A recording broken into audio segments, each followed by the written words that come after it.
अस्सलाम वालेकुम, this is Jawad and welcome back to another video. तो फाइनली ले आया हूँ आपके लिए वाइवा वॉइस की वीडियो। तो वाइवा वॉइस के ऊपर फिज़िक्स में बच्चे इतने परेशान हो रहे थे कि जब से 4 नंबर उनको मैंने बताया कि वाइवा वॉइस के हैं तो बच्चे तो उसके लिए बहुत ज़्यादा परेशान हो रहे थे। तो भाई मैं आपको एक बात बता दूँ, टेंशन नहीं लेनी, आप लोगों ने घबराना भी आपने बिल्कुल नहीं है। सबसे पहले घबराना नहीं है आपने।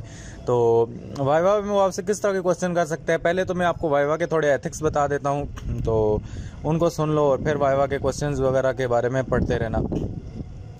नंबर 1 एथिक ये है कि मैं अभी वर्ड फाइल बनाने से कासिर था, तो अभी यहाँ पे ही सुन लो बस पॉइंट्स में ही।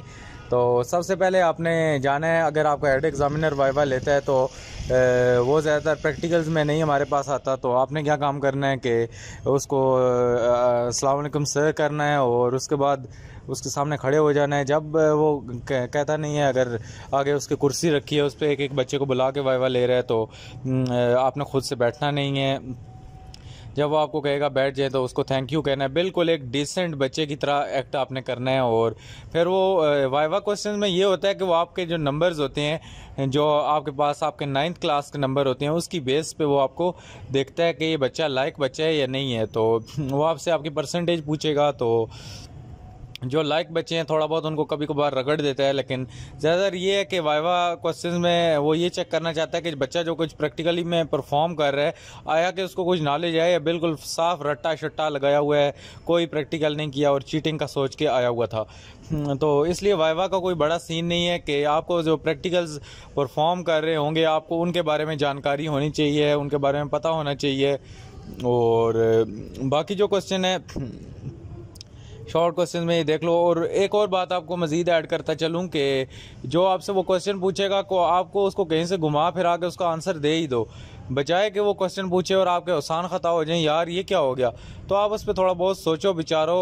अगर बिल्कुल भी फिर भी नहीं आता तो कहो sir I do not know या सॉरी सर या ऐसा कुछ भी बोल दो तो चलेगा। तो क्वेश्चन में जिस तरह फॉर एग्जांपल अगर हमारा पेंडुलम वाला प्रैक्टिकल हो रहा है तो वो पूछ सकता है कि बेटा जो पेंडुलम का आपका जो आगे बॉब लगा हुआ है उसको चेंज करने से कोई फ़र्क पड़ता है हमारी रीडिंग्स पे। तो बॉब जो मर्ज़ी हो तो उससे हमारी रीडिंग्स पे कोई फ़र्क नहीं पड़ता, क्योंकि किस चीज़ से फ़र्क पड़ता है, लेंथ से। उसके बाद पेंडुलम वाले क्वेश्चन में से वो आपसे ये भी क्वेश्चन भी कर सकता है कि अगर हम पेंडुलम की जो वायर है, मतलब कि जो धागा है, उसको कोई और धागा चेंज कर दें तो उससे कोई फ़र्क पड़ता है? डेफिनेटली उससे भी कोई फ़र्क नहीं पड़ता। और बाकी भी वो इस तरह की आपसे चीज़ें पूछ सकता है। तो यहाँ पे वो आपसे सिंपल पेंडुलम का पूछे तो आप उसको अपनी ज़ुबान में बता सकते हो जो कुछ आपको समझ आया है, कि एक ऐसी डिवाइस जिसमें बॉब होता है और उसमें एक लाइट होती है। तो आप एसएलओएस का मकसद ही अब यही है कि आप अपने आप को एक्सप्रेस करो। उसके बाद वो जिस तरह यहाँ पे डिफाइन द टाइम पीरियड, तो उससे कहो कि वो आपसे पूछेगा कि बेटा इसका पेंडुलम का आपने अभी एक्सपेरिमेंट किया तो इसका टाइम पीरियड का क्या सीन है, किस तरह निकालते हैं। तो आप उसको बोलो कि सर जिस तरह एक वाइब्रेशन जब वो अपनी कंप्लीट करता है, ए से बी पार्ट तक जाता है और बी से वापस ए तक आता है, तो वो उसका क्या होता है, टाइम पीरियड।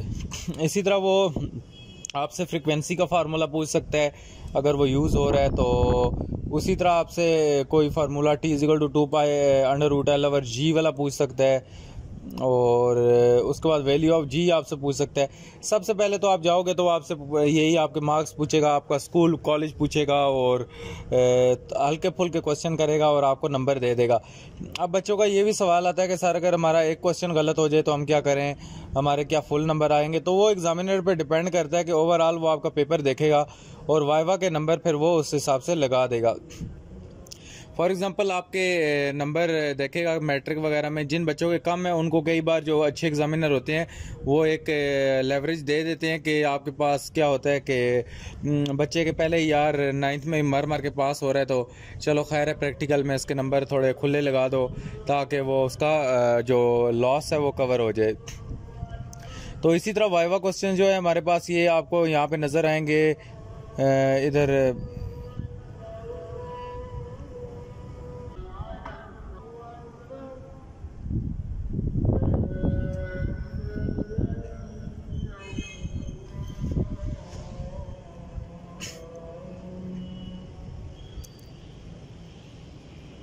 तो यहाँ पे हम थे वाइवा वॉइस के क्वेश्चन नंबर 2 पे। तो यहाँ पे हमें आंसर द फॉलोइंग क्वेश्चन मिलेंगे, जिसमें कहता है कि if a graph is plotted.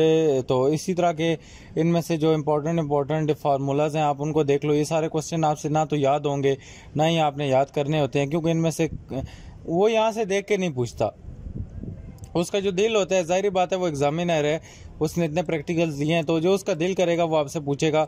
यहाँ से वो आपसे नहीं पूछेगा। आपका जो प्रैक्टिकल्स में आपको वही बात बता रहा हूँ कि इनको यहाँ से देखने की क्या ज़रूरत है। ये सारी चीज़ें देखने की मुझे तो नहीं लगता कहीं भी आपको ज़रूरत पड़ेगी। तो जो उसका दिल में आता है वो पूछता है आपसे रेलिवेंट क्वेश्चन।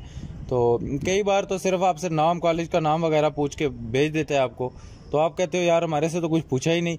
तो मैं आपको यही बता रहा हूँ, ये एग्जामिनर की नेचर होती है। ख़ास तौर पे जब हम पेपर भी चेक कर रहे होते हैं तो हमारे पास जो प्रेजेंटेशन वाले बच्चे होते हैं, तो हमारा एग्जामिनर को ये है कि कोई पूछ नहीं सकता, उसकी जो मूड होता है वो उस हिसाब से सारा काम होता है। तो इसीलिए मैं आपको यही कहूँगा कि यहाँ से रट्टा लगाने की क्या ज़रूरत है। अगर लगाना चाहते हो तो जो मेन चीज़ें हैं उनकी सिर्फ कॉन्सेप्ट्स को एक एक नज़र पढ़ लो। याद करने वाला तो चक्कर ही नहीं है यार, क्या पूरी बुक किस तरह याद करोगे इसकी। तो अगर किसी ने करनी है तो कर लो, वैसे कोई नहीं है। 2-4 सवाल पूछेंगे, बेशक 4 नंबर हो, 2 नंबर हो या 10 नंबर हो, तो इससे एग्जामिनर्स को कोई फ़र्क नहीं पड़ता। और ओम्स लॉ का आपसे फार्मूला पूछ सकता है, ज़्यादा से ज़्यादा यही फार्मूले वगैरह पूछेगा। और बाकी आपने अगर प्रैक्टिकली परफॉर्म किए हैं तो ये एंड गेट का आपको पता होगा। उसके बाद नैंड गेट पूछे तो आपने प्रैक्टिकल अगर परफॉर्म किया है तो आपको पता होगा। और गेट भी अगर आपको प्रैक्टिकल परफॉर्म किया तो आपको पता होगा कि जिसमें हमारी तब वर्क करता है जब इनपुट ऑन होती है या दोनों की दोनों ऑन होती हैं या एक ऑन होती है। तो इसी तरह यही चीज़ें हैं, और कोई इसमें बड़ी रॉकेट साइंस नहीं है। तो उम्मीद है आज की वीडियो में आपको ये क्लियर हो गया होगा कि वाइवा वॉइस का क्या सीन है। तो अभी नीचे कोई भी अभी कन्फ्यूजन है तो वो बता दो।